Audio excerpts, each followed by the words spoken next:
로마서 7장 강의하도록 하겠습니다. 로마서 7장은 이제 전반부의 하이라이트라고 할 수 있습니다. 여기 보시면 율법이라는 주제를 다루는데 이제까지 율법에 종된 삶을 살았는데 그 율법에서 자유해야 한다라는 내용을 다룹니다. 근데 그 율법이 어떤 역할을 하는가? 죄를 드러내는 역할을 한다. 이 율법에서 자유해야 한다라는 주제를 7장에서 다루는데요. 한번 로마서 전체를 잠깐 서베이 해보면 로마서가 왜 쓰여졌는가? 로마서에 쓰여진 목적이 뭔가? 이게 굉장히 중요한데요. 기존에는 이신층이 어떤 교리적으로 어떤 우리가 이 로마서를 이해하려고 했습니다. 그런데 선교적 차원에서 봐야 한다. 이런 말씀을 드렸고요. 그래서 로마서의 주제는 선교다. 바울이 예수님께서도 마지막 주신 말씀이 너희는 가서 모든 족속으로 제자를 삼아 아버지 아들과 성령의 이름으로 세례를 주고 내가 너에게 공부한 모든 것을 가르쳐 지키게 하라. 이렇게 말씀하셨죠. 선교예요.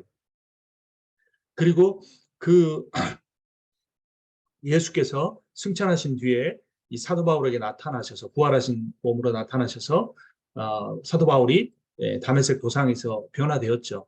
그러니까 다메섹 도상에서 사도 바울은 그 예수 그리스도의 선교의 명령을 받았고 이방인 선교의 핵심 주자로 이제 세워지게 되죠. 그래서 바울이 가지고 있는 관심은 선교였다는 거죠. 그럼 그 선교의 핵심은 뭔가? 그것은 복음입니다. 복음. 그래서 로마서의 주제는 선교이고 복음이다. 이신칭이라는 교리를 증명하기 위한 것이 아니다. 그런데 마르틴 루터가 자신이 처한 상황, 카톨릭이 공로주의, 공로 구원에 대해서 이야기를 하는 그런 상황 속에서 그 카톨릭을 유대교와 대치를 시키고 또 그 공로주의 교리를 갖고 있는 카톨릭과 싸우는 루터 자신을 사도 바울과 대칭시켜서 로마서를 이신칭의 중심으로 봤습니다. 물론 이신칭의는 로마서의 굉장히 중요한 주제입니다. 하지만 그 이신칭이라는 것은 복음을 나타내주는 한 특성 중에 하나라는 거죠. 그래서 로마서는 그 이신칭이라는 특성을 가지고 있는 복음, 유앙겔리온에 대해서 이야기합니다. 유앙겔리온은 정치적인 용어였어요. 황제의 탄생, 또 황제의 승리라는 건데 예수 그리스도의 성육신, 예수 그리스도의 십자가의 죽으심과 부활로 인한 사단의 나라에 대한 죄와 사망의 나라에 대한 승리, 이게 유앙겔리온입니다. 이게 선교의 목적이기도 하고 그래서 1장은 그 복음이 무엇인가? 유앙겔리온이다. 선교의 목적이다. 이런 이야기를 하고 근데 왜 복음이 왜 필요한가? 전지에서 2장, 3장에서 보면 우리가 모두 죄인이기 때문이다라고 이야기합니다. 그 선교의 전제가 뭐냐? 왜 우리가 선교해야 되냐는 전제는 죄인이라는 거예요. 죄인. 그래서 우리가 모든 목회를 하든 삶을 살아가든 내가 죄인이라는 사실을 인식하는 것이 매우 중요합니다. 유대인, 헬라인 모든 사람 다 죄인이죠. 자, 그럼 이 복음을 어떻게 받아들일 수 있는가? 어떻게 복음이 나의 것이 될 수 있는가? 4장에서 다루죠. 아브라함의 예를 들면서 믿음을 통해서다라고 이야기합니다. 그래서 이제 이 믿음이라는 것이 강조가 되죠. 그러니까 복음이 핵심 주제지만 그 복음을 받아들이는 어떤 그 도구가 뭐냐 할 때는 믿음이에요. 근데 이 믿음도 인간이 주체가 된 믿음을 생각하시면 안 돼요. 그러니까 나의 믿음이 아니고 하나님이 주시는 믿음이에요. 그래서 믿음 자체도 하나님 주신 거기 때문에 결국 복음은 믿음으로 받아들이지만 은혜의 복음이죠. 은혜로 믿음도 주시고 그 믿음을 사용해 복음도 받아들이게 하시는. 그래서 아브라함이 믿음으로 의롭다함을 받았다라는 이야기합니다.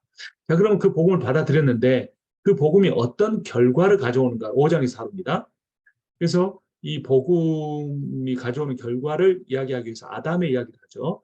그 아담 한 사람으로 인해서 인류에 죄가 들어왔고 그 아담을 따라서 모든 인류가 죄를 지어서 죽었다. 이거죠. 그런데 이 한 사람, 이 아담을 대체하는 이 둘째 아담이 나오죠. 새 아담이라고도 하죠. 이 예수 그리스도로 인해서 모든 인류가 살아났다는 겁니다. 이것이 선교의 내용, 예수를 통해 얻은 새 생명입니다.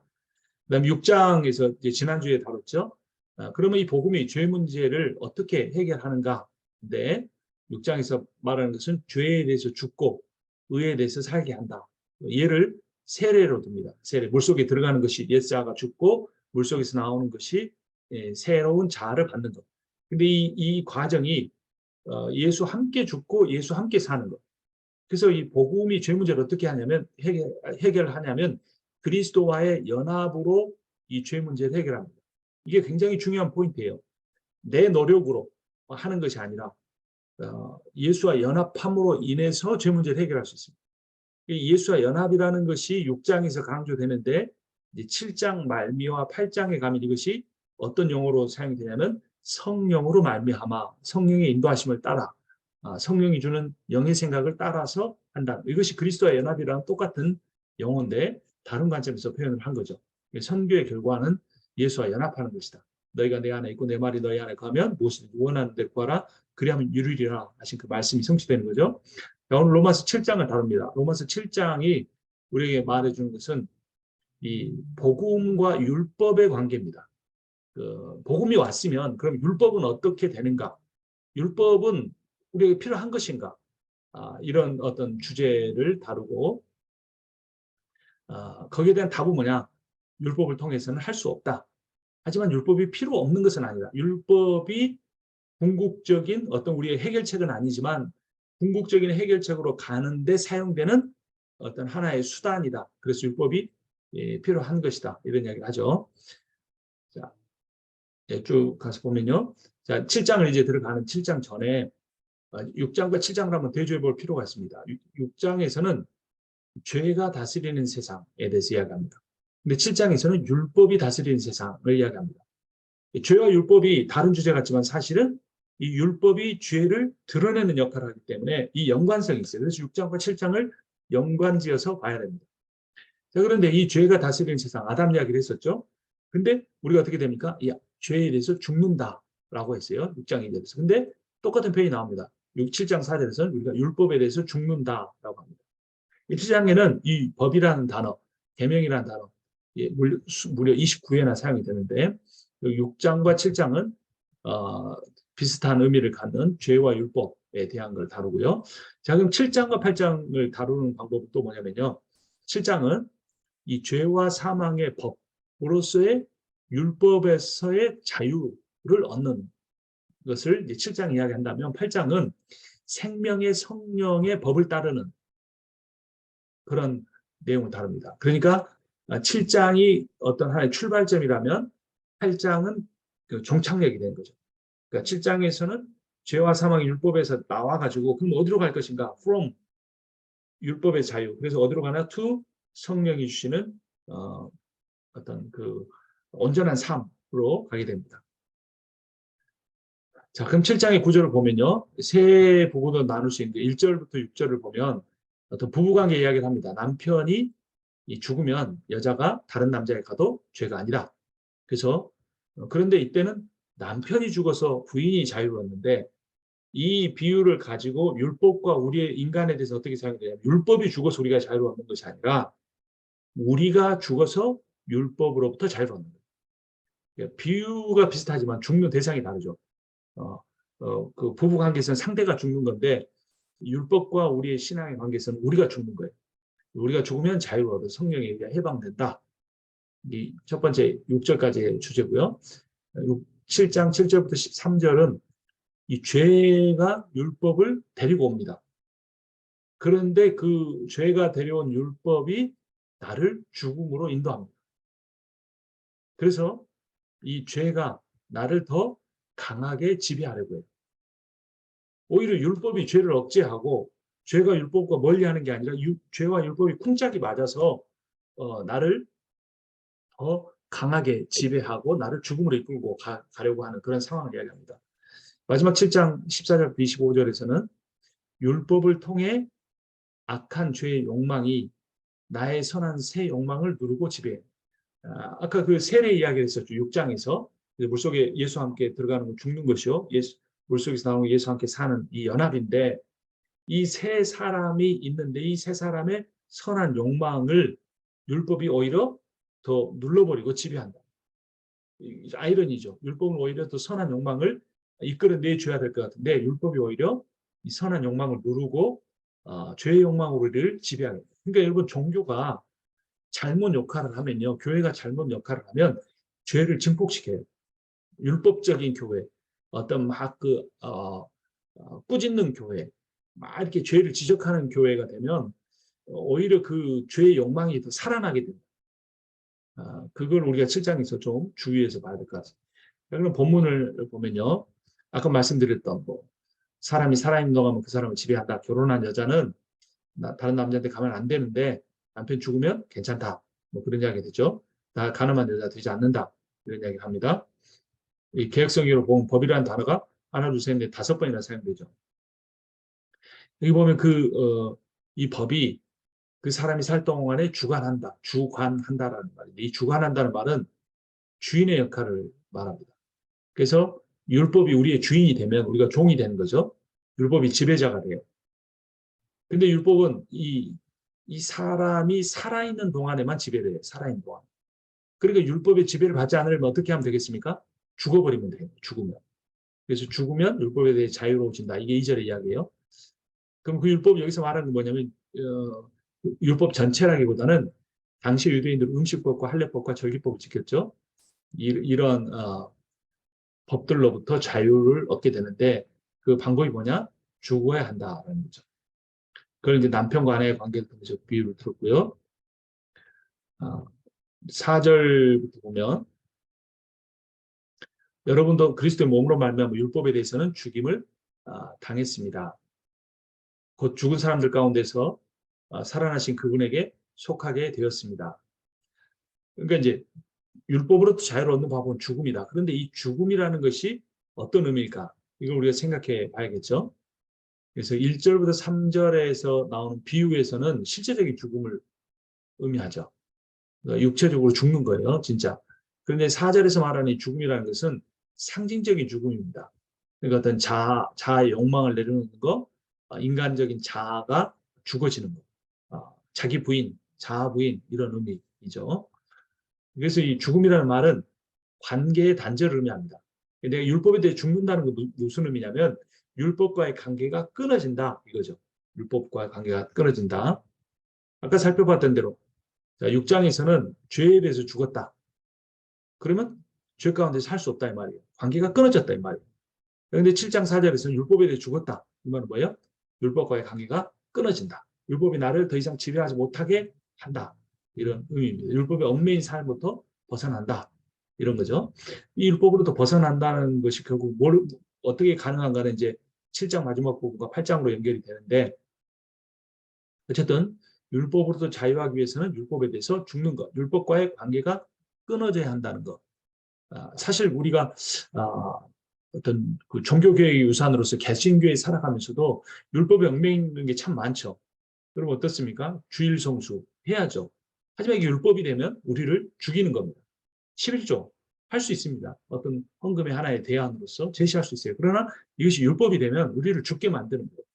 사람들은 그런 율법을 지킴으로써 예수 그리스도와의 생명의 관계를 누리지 않아도 된다고 생각하기가 쉬워요. 어떤 그 종교의 형식, 종교의 틀, 그런 것들을 세우면 편리해요. 편리해. 사람들이 그걸 자동으로 따라하니까 피하지 않으니까 교회 봉사 이런 것들. 그런데 자유가 없어요. 성령이 주시는 자유가 없고 죽게 되는 겁니다. 율법이 얽매이지 않아요. 새로운 율법들을 만들어내는 거예요. 이 율법 모세오경 율법이라고 말할 수 있지만 제가 말씀드린 대로 할례, 음식법, 절기법 당시 꼭 필요한 것들 뽑아낸 것처럼 오늘날에도 주일 성수 11조 교회 봉사 이런 거 해야 될 거, 안 해야 될 것, 술, 담배, 그다음에 불륜 이 세 가지 안 하는 거, 세 가지 하는 거고 세 가지 안 하는 거. 어떤 교수님이 강조했죠. 한국교회 율법이라고 이것만 지키면 장로도 되고 권사도 되고 그게 어떤 하나의 신앙생활을 대체해 버릴 수 있는 것이다. 라는 그런 말 위험한 거죠. 자 그래서 율법과 성도의 관계, 율법에 대해 죽는다. 그건 그리스도가 죽으실 때 함께 죽는 것이고 부활하신 분에게 속하게 되는 것이고 하나님을 위한 열매를 맺는 것이다 라고 4절에서 이야기를 합니다. 자 4절 한번 다시 한번 읽어보죠. 그래서 그러므로 내 형제들아 너희도 그리스도의 몸으로 말미암아 율법에 대해 죽임을 당하였으니 이는 다른 이 곧 죽은 자 가운데 살아나신 이에게 가서 우리가 하나님을 위하여 열매를 맺게 하려 함이라. 그러니까 율법에 대해 죽는다. 그 말은 예수와 함께 죽는 것이고 부활하신 주와 함께 하나님을 위하여 열매 맺는 것이다. 이거예요. 율법에 대한 죽음이 이러한 내용들을 가져옵니다. 자, 이제 5절 가보면요. 우리가 육신에 있을 때에는 율법으로 말미암는 죄의 정욕이 우리 지체 중의 역사에 우리로 사망을 위하여 열매를 맺게 되었다. 그러니까 4절에서는 하나님을 위한 열매가 있고 5절에서는 사망을 위한 열매. 이게 두 가지가 대조되는 거죠. 율법에 얽매여 있으면 죽는 열매를 맺는 거예요. 그런 율법을 자유를 얻으면 하나님에 대해서 열매를 하나님에 대한 열매를 맺을 수 있게 됩니다. 근데 이 아이러니죠. 계속 말씀드린 것처럼 우리가 여기 보세요. 율법으로 말미암는 죄의 정욕이라는 게 이게 왜 율법이 이런 부정적인 역할을 하냐 말이에요. 그렇죠? 율법이 오히려 죄의 정욕을 누르고 없애줘야 되는데 율법으로 인해서 죄의 정욕이 더 생겨난다는 것이 문제인 거죠. 그게 육신에 있을 때 그랬다는 거예요. 육신에 있는 사람은 율법이 그 사람을 자극해서 육신에 있는 사람을 자극해서 그 몸을 자극하고 그의 탐욕을 자극해서 죄의 정욕의 종이 되게 한다. 그래서 사망을 위한 열매를 맺게 된다는 겁니다. 이 죄의 정욕은 죄에 대한 열정, 패션, 죄의 몸, 육신의 몸 이런 식으로 번역할 수 있습니다. 그래서 율법은 죄를 드러내면서 죄를 유발시키는 역할을 해요. 그리고 율법을 어길 때 인간은 어떤 쾌감을 갖습니다. 욕망을 만족하는 본능, 강력한 권력을 느낍니다. 율법을 어길 때. 율법 어기는 게 마취적이고 충동적이고, 뭐 간음이라든가, 뭐 살인이라든가, 거짓말, 미워함, 당을 짓는 거, 뭐 여러 가지 것들이 있겠죠. 그리고 인간 자체가 반역적 본성을 갖고 있어요. 또 하나를 어기면 쾌감이 생기는데 더 많은 걸 어기면 더 많은 쾌감을 얻을 것이라고 착각합니다. 또 하나의 착각은 나는 언제든지 원하면 이 죄를 떠날 수 있지만 난 아직 이 죄를 즐긴다. 이렇게 생각을 합니다. 근데 그렇게 뭘 하지 말아라고 하는 그런 목록들이 오히려 우리로 하여금 그 율법을 어기는 쾌감을 갖게 해준다는 겁니다. 그럼 이 율법으로 말미암는 죄의 정욕에서 벗어나는 방법은 뭔가? 죄의 정욕을 일으키는 옛 남편인 율법과 이혼하는 거예요. 그리고 의의 소욕을 일으켜주는 새 남편인 성령과 결혼하는 것. 이것이 7장과 8장이 연결해주는 그 뭡니까? 로마서의 핵심적인 내용이라고 볼 수도 있습니다. 6절을 보면요. 그러나 지금 우리가 올가매였던 것에 죽어서 율법에서 풀려났습니다. 죽으니까. 자아 부인이에요. 몸이 죽는 게 아니라 어떤 죄에 대한 인격이 죽는 거죠. 그래서 우리는 문자 영매인 낡은 정신으로 하나님을 섬기지 않고 성령이 주시는 새 정신으로 하나님을 섬깁니다. 영의 새로운 것이라고 개혁성경이 이렇게 되어 있는데 성령이 주는 새 정신이라고 해서 굉장히 더 쉽게 다가오죠. 자, 우리를 얽어매었던 것이 뭐냐? 죄의식이에요. 또 형벌에 대한 두려움, 또 의무 이런 것들로부터 다 자유를 얻을 수가 있습니다. 그러니까 신앙생 복음은 우리를 자유케 하는데 종교 생활은 우리를 얽어매는 거예요. 우리를 얽어맸던 모든 것들을 이 복음은 자유를 주시는 거예요. 근데 두렵죠. 이거는 제약을 다 주지 않고 마음대로 하십시오. 그럼 어떻게 되겠어요? 교회가 엉망이 되고 목회가 엉망이 되고 또 개인의 신앙생활도 가정도 엉망이 될 수 있다라는 두려움이 있기 때문에 율법으로 어떤 규정으로 묶어놔야 하는 거예요. 하지만 그 율법에 대해서 죽는다는 것으로부터 다 풀려나는 것인데 그 율법, 형식, 제도, 전통, 교리, 어떤 교단의 배경 이런 것들로 벗어날 수 있는 용기와 그 벗어남에도 불구하고 가질 수 있는 질서는 뭐냐? 성령이에요, 성령. 그러니까 성령의 역사가 없으니까 율법으로 대치하는 거예요. 율법에서 벗어나지가 못하는 율법의 종로로 타는 거예요. 그리고 겉으로 안 그런 척하면서 실제 눈에 보이는 몇 가지 것을 빼놓고는 그의 의식이나 삶이나 인생의 목표나 살아가는 모습들은 다 죄악으로 가득 차 있는 거예요. 그래서 또 자신의 그 죄를 감추기 위해서 다른 사람들이 죄를 지적하고 비판하고 갈리고 나뉘고 싸우는 그것이 교회 안에서 있을 수밖에 없는 게 뭐냐? 성령의 역사가 없기 때문에 율법에 대하여 죽지 못하고 율법으로부터 자유를 얻지 못합니다. 자, 과거에는 어땠습니까?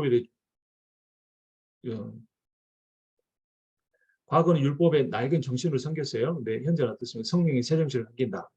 쭉 살펴봤고요. 자, 그러면 우리가 무엇이라고 말을 하겠습니까? 율법이 죄입니까? 그럴 수 없습니다. 이게 이제 질문이 몇 가지가 나옵니다. 7장에서. 첫 번째는 율법이 죄냐? 왜냐하면 율법이 죄를 만들어냈으니까. 자극해가 죄를 더 짓게 했으니까. 근데 답은 율법은 죄가 아니라 오히려 죄를 정죄한다. 죄의 가면을 벗긴다. 죄가 무엇인지 드러낸다.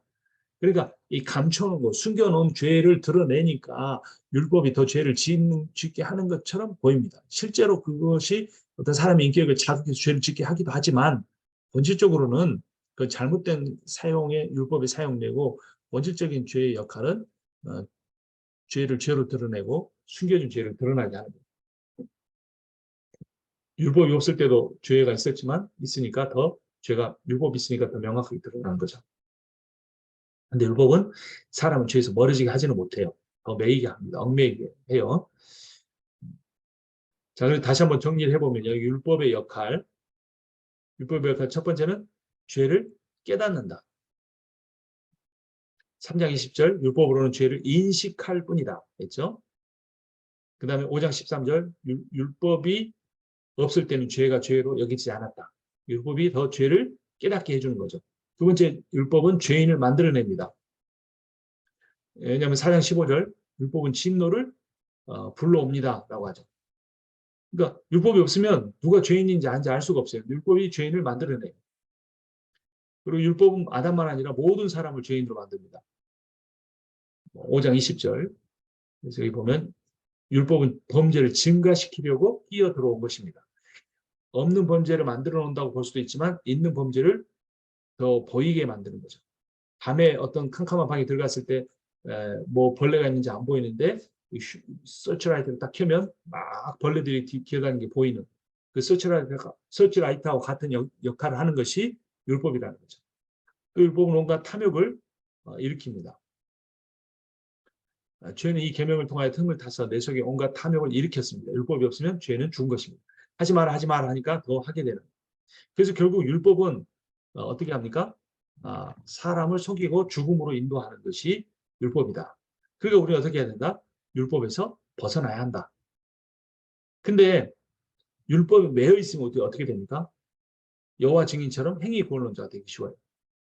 근데 성령의 역사가 없이 율법에서만 벗어나면 어떻게 되냐? 구원파가 되기 쉬워요. 율법 필요 없다. 우리 회개할 필요 없다. 한번 예수 그리스도 십자가 구속의 사건 믿는 걸로 끝난다. 죄 지어도 괜찮다.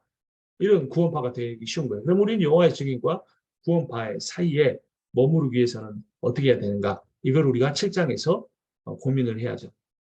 죄가 탐욕을 일으켰다. 앞에서 이미 살펴봤죠. 정리했죠. 율법의 역할. 자, 9절에서는 전에 율법이 없어서 내가 살아있는데 규명이 들어오니까 죄는 살아났다. 율법이 죄를 이렇게 더 자극하고 더 드러내주는 것. 이것도 율법의 역할 이미 살펴봤죠. 9절이 그런 내용들이 있고요. 11절 보면 죄가 그 계명을 통하여 틈을 타서 나를 속이고 그 계명으로 나를 죽였습니다. 그러므로 율법은 거룩하면 계명도 거룩하고 의롭고 선한 것입니다. 율법이 나쁜 것은 아니지만 그 죄라는 것이 율법을 통해 나에게 더 강하게 들어온다. 이런 이야기 앞에서도 계속 정리했던 내용입니다. 자, 그럼 율법이 악한 것인가? 이 질문에 대해서 6번 보면 율법은 선하고 율법을 어기는 우리가 악할 뿐이다. 근데 우리가 그 율법의 선한 기능을 선하게 사용하지 못하는 그래서 율법으로 인하여 더 죄인 되는 그런 악순환 가운데 빠져서 살아가는 겁니다. 두 번째 질문은 그럼 선한 율법이 사망이 되었는가? 여기 13절 읽어볼까요? 그러니 그 선한 것이 나에게 죽음을 안겨주었다는 말입니까? 그럴 수 없습니다. 라고 이야기합니다. 자, 답은요. 율법은 선한 거예요. 율법 자체가 사망이 되지는 않아요. 근데 문제는 율법이 죄를 드러나게 하고 죄가 나를 사망에 이르게 하는 거예요. 그러니까 이걸 가운데 그 생략하고 원인자인 율법하고 마지막 결과인 사망을 연결하면 율법이 우리를 사망에 이르게 하는 것처럼 보여요. 근데 그 가운데 뭐가 들어있어요? 율법이 자극하는 죄, 그 죄가 나를 사망에 이르게 하는 것. 이 내용이 들어있어요. 그러니까 최종 원인과 최종 결과만 보면 율법은 사망에 이르게 하는 것처럼 보이지만 실제로 율법은 선한 것이다. 이런 일들을 합니다. 그래서 죄가 율법, 사망 이게 원래 이제 정식적인 구도라고 볼 수 있겠죠. 율법의 역할은 뭐냐면 죄를 극도로 죄답게 하려는 것. 이것이 율법의 역할이에요. 이제 하나의 비유를 들어볼게요. 불치병. 좋은 것입니까? 아니죠. 근데 불치병 완전히 드러나야 해요. 드러나야 해요. 근데 정확한 진단이 있어야 치료가 시작되기 때문이에요. MRI 기계는 진단을 해요. 진단을 하고 치료는 뭐가 합니까? 의사가 하죠. 자, 그리고 이 MRI 기계가 뭐하고 가냐면 율법과 똑같은 거예요, 율법. 이 MRI 기계가 율법이라고 볼 수 있어요. 그러니까 MRI 기계가 어떤 그 불치병을 찾아내고 드러내듯이 율법이 죄를 드러내는 거예요. 하지만 MRI 기계가 치료를 못하고 의사가 치료하듯이 율법은 치료를 못하고 이 복음이 치료를 하는 것이에요. 복음이. 그렇기 때문에 의사에게 MRI 기계가 반드시 필요하듯이 복음에도 뭐가 필요한 거예요? 율법이 필요한 겁니다. 7장 14절을 보면 그래서 어떻습니까? 우리는 율법이 신령한 것인 줄 안다. 그러니까 율법이 결국 우리를 사망으로 이끌고 갔지만 율법이 불필요한 것이 아니라 어, 어떤 영적인 것이다. 하나님께 사용되는 것이다.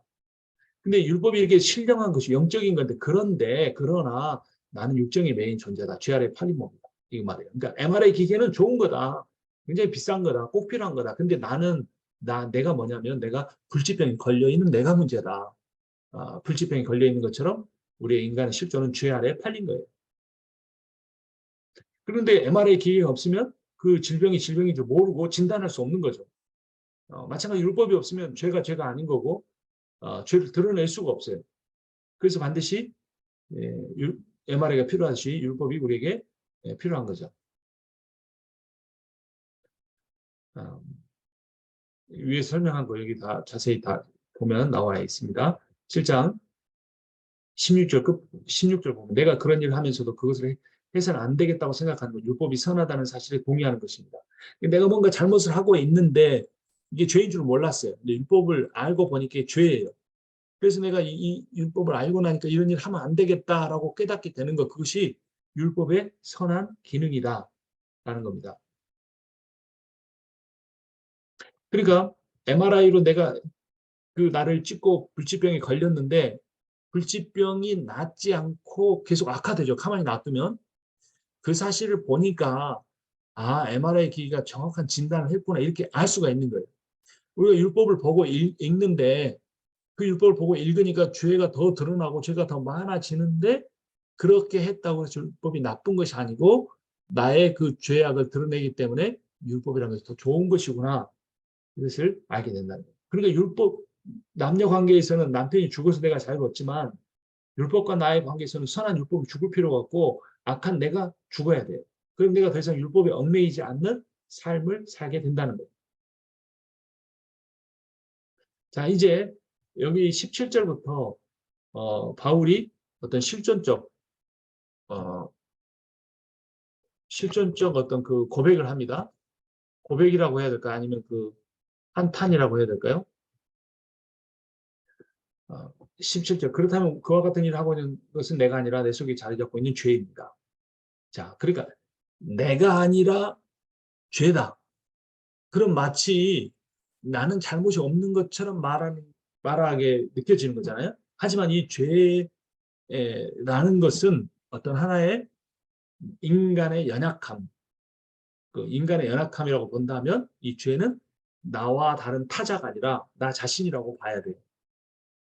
여기서 그러면 사도 바울이 내가 아니라고 말했는데 이 말은 무슨 뜻이냐면 내 안에 선한 의지도 있다 이 말이에요. 내 안에 있는 선한 의지와 악한 의지가 다 있는데 선한 의지는 선하게 살려고 하는 악한 의지 이게 죄가 된다 이런 말입니다. 그러니까 죄도 타자가 아니라 결국 나라는 거예요. 나는 내 속에 곧 내 육신 속에 있는 선한 것이 깃들어 있지 않다는 걸 압니다. 나는 행하려는 의지는 있으나 그것을 실행하지는 않으니 말입니다. 선한 의지가 실제가 되지는 못하는 거죠. 죄를 짓는 주체 나냐 죄냐 내가 아니다. 내 안에 있는 죄다. 내가 아니고 내 안에 죄라는 말은 내가 내 안에 있는 죄의 노예라는 말이다. 종이라는 말이다. 그래서 내가 죄에 대한 책임을 피할 수는 없다. 뭐 이런 이야기를 하고 있습니다. 자, 근데 이제 7장에서 굉장히 중요한 것 중에 하나는 뭐냐면 이 나가 누구냐 이 말이에요. 사도 바울이 이 이야기를 끌어가다 갑자기 1인칭 단수로 어떤 그 화자를 바꿔버려요. 그래서 이 여기서 말하는 오호라 나는 공고한 자로다. 누가 나를 이 사망의 음침한 나의 사망의 몸에서 나를 건져내랴. 바울이 고백했잖아요. 그러니까 1인칭 화자가 말했잖아요. 그러니까 이거를 회심하기 전에 바울이다. 또는 회심한 후에 바울이다. 바울로 연결시키려는 이런 어, 흐름이 있어요. 그런데 이것을 그냥 인류다. 어떤 그 인류의 대표적인 존재로 뭐 최근에 봅니다. 자, 그런데 이 뭐죠 여기 불투만이나 리델보스나 최갑정 교수, 홍인규 교수는 이 인류 그러니까 나라는 화자를 인류로 보는데 그 인류가 아담적 사는 삶을 사는 구원전 불신자라고 봅니다. 불신자. 그런데 최근에 뭐 아니 더 보수적인 분들 보면 루터, 칼빈, 오성종 교수, 조병수 교수 이런 사람들은 구원받은 신자라고 봅니다. 이런 차이가 왜 있겠습니까? 보수적인 그 해석에서는 신자로 보는 이유가 뭐냐면 신자라고 할지라도 그 사람이 이 사도 바울 같은 이런 고백을 할 수 있단 말이에요. 내가 마음에 선한 의지를 갖고 주의 복음을 따라 살기를 원하는데 그렇게 살지 않고 사망의 몸에 거하는 것처럼 느껴진다. 신자가 이런 삶을 살 수 있다. 그러니까 성령 충만을 구해야 된다. 뭐 이런 이야기를 했던 거예요. 근데 최근에 요 B2 견해, 이 B2 견해에서 비원으로 가는 거는 뭐냐면 이건 구원 전에 불신자의 고백이다. 그러니까 그 아담적 실존으로 살아가는 모든 인류를 사도 바울이 1인칭 화자로 표현하는 것이다. 그러니까 예수 믿기 전에 사람이 이 죄 아래에 있을 때 인간의 실상, 오호라 난 공부한 자로다 이렇게 고백한 것을 말하고 8장으로 넘어가면서 이 사람이 예수를 믿게 되는 것이다 이런 이야기를 하는 거예요.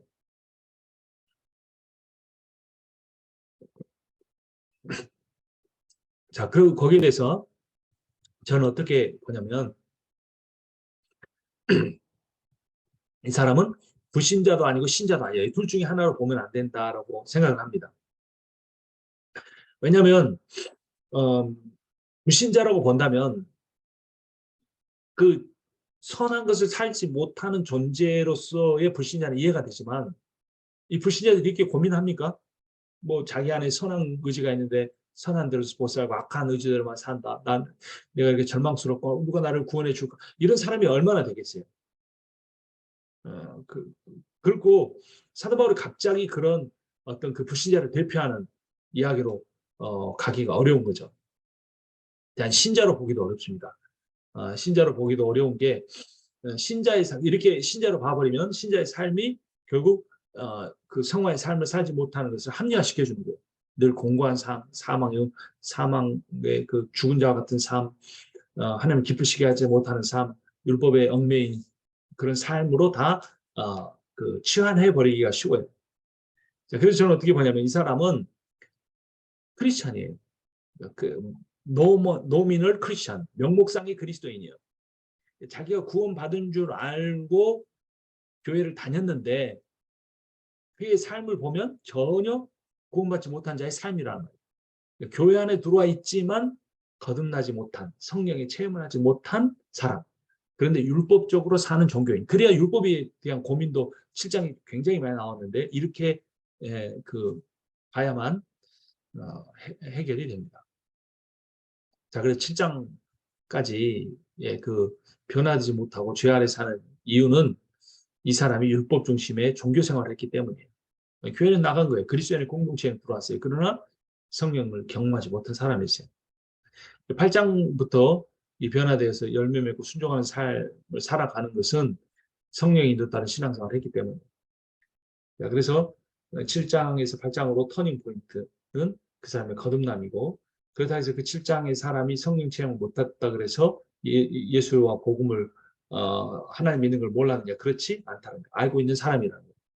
그러니까 이 로마서 이렇게 저의 관점을 본다면 로마서 7장 하반부에 나오는 사람들은 대부분의 한국 교인에 대부분이라고 하면 좀 오해가 생길 수 있는데 수많은 한국 교인에 속해요. 종교인들, 율법 지키는 사람들. 자기들이 율법 지킨다 생각하지 않지만 몇 가지 신앙적인 규범을 따라 살면서 그것으로 자신의 구원의 확증을 얻어보려고 하는 사람들, 이런 사람들이 큐티도 하고 기도도 하고 헌금도 내고 교회 봉사도 하고 장로도 되고 권사도 되고 목사도 되고 다 되는데 뭐만 없냐면 성령이 없어요. 그래서 여기 7장은 율법을 따르는 삶과 성령을 따르는 삶을 이제 대조시키는 것인데 그게 이제 이 7장에서 8장으로 넘어가는 그 어떤 그 주제예요. 자, 그럼 로마서의 성령이란 단어가 사용된 용례를 보면 왜 갑자기 이야기를 하냐면 이 성령이 제가 말씀드린 포인트니까 성령이 포인트예요. 그러니까 교회 밖에 있는 사람 아니고 교회 안에 있지만 교회 안에 성령이 있는 사람과 없는 사람의 차이라는 말이에요. 7장은 교회 안에 있지만 성령이 없는 사람. 8장은 교회 안에 있으면서 성령이 있는 사람. 예. 이 성령이라는 단어가 로마서 8장에서 5번이나 사용됩니다. 그전에는 로마서 5장에 3번밖에 사용되지 않았어요. 우리에게 부어진 하나님의 사랑 이야기하면서 어떤 성령에 대한 이야기를 5장에 3번 했어요. 근데 8장에서는 무려 5번이나 주르륵 이렇게 나오는 거예요. 그러니까 이 7장과 8장을 이렇게 연결시키는 그 고리는 그가 크리스천이냐 아니냐의 문제가 아니라 성령이 있는 사람이냐 없는 사람이냐 문제다라는 겁니다. 자, 그래서 이 사람 지금 이제 한번 여기서 나오는 1인칭 이 사람이 어떤 사람인지 교회 안에 들어와 있지만 지식적으로는 복음을 알 수도 있지만 성령의 경험이 없는 사람인지 한번 생각해 보세요. 나는 내가 원하는 선한 일을 하지 않고 오히려 원하지 않은 악한 일을 합니다. 내가 해서는 안 되는 것을 하면 그것을 하는 것은 내가 아니라 내 속에 자리를 잡고 있는 죄입니다. 그렇죠? 그러니까 죄 문제가 해결되지 않은 사람, 여전히 죄에 얽매인 사람, 죄를 사모하는 사람, 그 율법적인 삶을 사면서 그 죄가 더 드러나서 고통을 겪는 사람. 그래서 교회 와서 오면 더 예배를 드리면 더 고통이 가중되는 사람. 지난주도 또 죄를 짓고 살았습니다.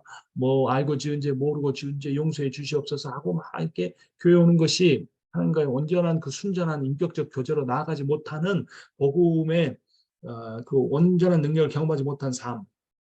한국교회 만연된 삶, 한인교회 만연된 이런 삶.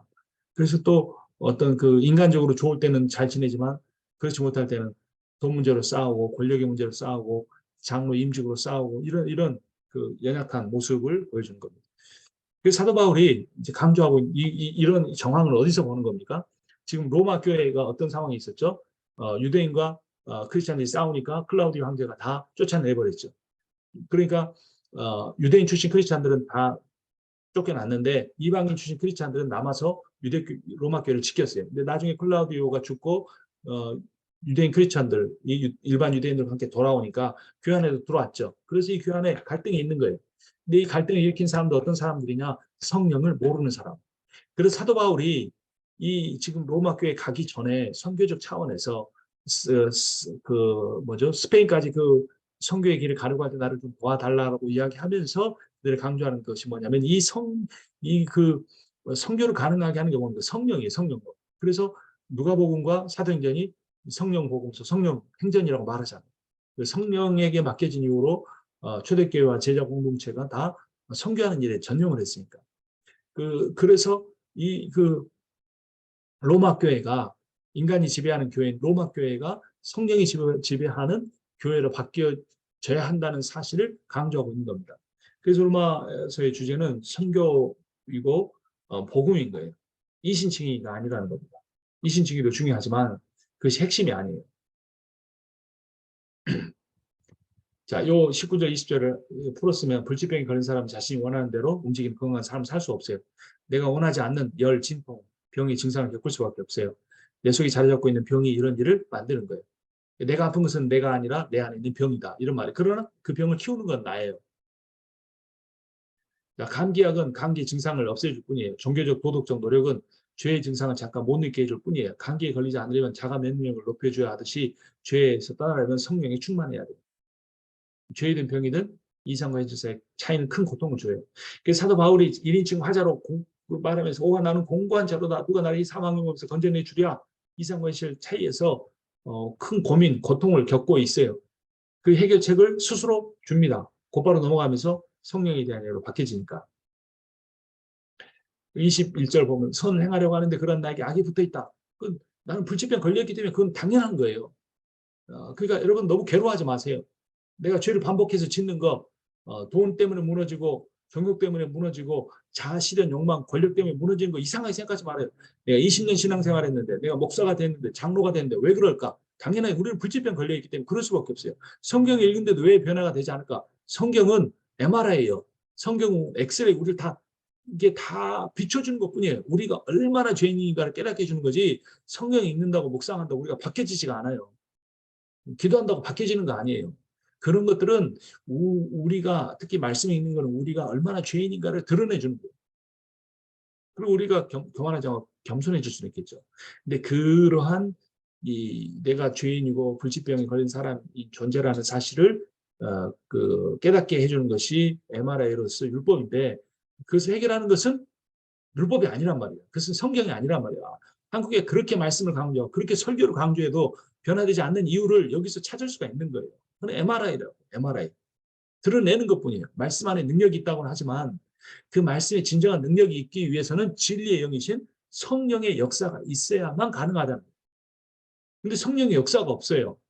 설교자가 주인이 되고 담임 목사가 주인이 되고 당회가 주인이 돼서 말씀을 유교적 경전처럼 강조하고 우리는 이교리 우리는 저교리에서 교단을 나누고 그런 부분에 있어서 변화가 있을 수가 없는 거예요. 그래서 이제 쭉 보면 여기 로마서에서 두 개의 자아를 이야기합니다. 속사람과 그 사람 선을 행하려고 해요. 근데 악이 붙어 있어요. 자, 두 번째는 두 개의 법이 있어요. 율법. 다른 법이라고도 죄의 법이라고 하죠. 또 이 두 번째 법은 뭐냐면 내 마음의 법이에요. 하나님의 법, 마음의 법. 이 두 개가 바뀌었네요. 악이 붙어 있는 것이 왼쪽으로 오고 선을 행하려고 하는 속사람이 오른쪽으로 악이 오른쪽인 게 다 좋은 거니까.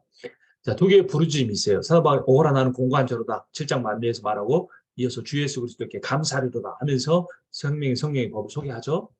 두 개의 종노릇이 있습니다. 죄에 대해 종노릇하는데 의에 대해 종노릇하는 이야기가 나와요. 그래서 바울이 말합니다.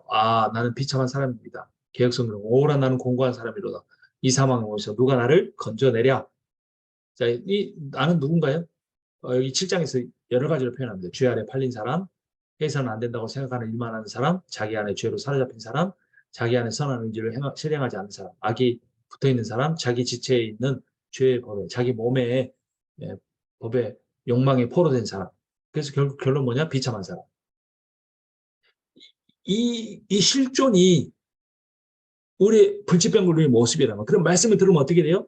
또 MRI로 스캔 쫙 해서 얼마나 죄인인지 얼마나 더 죄가 불어나는지 나타내죠. 그러니까 설교를 들으면 괴롭고 괴로운 것은 표시하지 않고 거룩한 척하고 그것을 교회 봉사로 종교적 행위로 커버해 보려고 더 하지만 그러면 그럴수록 율법을 보면 볼수록 율법을 지키면 지킬수록 설교를 들으면 들을수록 더 죄를 행해요. 자아에 대해 실망하고 낙심하고 그래서 한국교회를 비판하던 아주 유명한 한인교회 미주 한인교회 목사님이 결국 자살을 했죠. 그분이 어떻게 자살했는지 저는 이유를 모르지만 때로는 저한테도 그런 생각이 들 때가 있습니다. 내가 그렇게 성경을 가르치고 설교하는데 내 죄 문제는 해결되지 않더라 이 말이에요. 안 보이는 데서 실제 죄도 행하기도 하고 죄를 행하지 않으면 내 마음속에서는 죄를 짓고 그 모든 생각, 염려와 두려움, 비교와 판단, 시기와 질투 이런 것들에 붙어있는 나의 실존 말씀을 읽으면 읽을수록 괴로울 뿐이지 변화는 되지 않고 조금 더 노력해서 가다가 또 금방 돌아와서 다시 돌아오면 더 죄를 짓는다. 이게 사도 바울이 고백하는 교회 안에 들어와 있으나 성령을 체험하지 못하는 성령의 인도하심을 받지 않는 노미널 크리스찬의 모습이란 말이에요. 자, 그럼 어떻게 해야 되는가? 성령으로 말미암아 거듭나야 돼요. 이게 너무나 간단한 말 같지만 오늘 한국교회가 지향하는 게 아닌 것 같아요.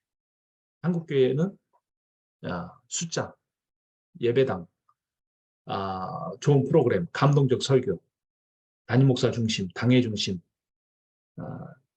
재정의 힘, 이것이 성령으로 말미암아 거듭남보다 훨씬 더 중요하지 않는가. 자, 그럼 우리 어떻게 해야 돼요? 자신의 힘으로 안 되는 걸 인정해야 돼요. 이게 죽는 겁니다. 죽는 것보다 더 괴로워요. 나는 안 된다. 대충 말하는 게 아니라 실전적으로 죽을 것 같은 심정을 고백하고 성령을 의지하고 맡겨야 돼요. 성화에 실패하는 이유는 율법적으로 종교적으로 노력하기 때문에 성령께 맡기지 않기 때문에 절대로 안 맡기고 싶어요. 성령께 맡기기 싫어해요. 어떻게 맡겨요? 내가 원하는 삶이 있는데 하나님 이리 끌고 가면 이리 가고 저리 끌고 가면 저리 가고 그런 삶을 살 수 있을까요? 못해요. 죽어도 못합니다. 성령만 하실 수 있는데 그럼 누가 맡기는가? 바울처럼 처절하게 절망한 사람만 맡깁니다. 사형선고 받은 사람, 죽은 송장과 밧줄로 꽁꽁 묶은 상태에서 벗어나고 싶어하는 간절한 열망을 가진 사람, 자아 실현이 아닌 자기 부인을 간절히 열망하는 사람, 이런 사람이 나에게는 이제 끝이 왔다. 나에게는 이제 내 인생은 수치고 절망이고 내 인생 끝났다. 더 이상 의지할 것 아무것도 가족이기도 다 드러나고 내 실체가 다 드러나고 이런 사람은 하나님만 의지합니다. 하나님만. 하나님 외에 의지할 것이 있는 사람은 그 하나님 외에 의지할 것의 포션을 다 빼놓고 나머지만 하나님께 맡기는 거예요. 나머지만 하나님께 맡긴다는 말은 결국 내가 원하는 소원이 하나님의 능력으로 이루어지기를 바란다는 그런 의미죠. 자, 근데 이렇게 절망적인 상황에서 바울은 희망적인 그 표현으로 끝을 냅니다. 7장을. 우리 주 예수 그리스도 평화에 나를 건져주신 하나님께 감사드립니다. 그러니 나 자신은 마음으로 하나님의 법을 지키고 육신으로 죄의 법을 섬기고 있습니다. 감사의 이야기로 끝이 납니다. 자, 그것이 이제 8장에 가서 어떻게 되는지 다음 시간에 보도록 하겠습니다.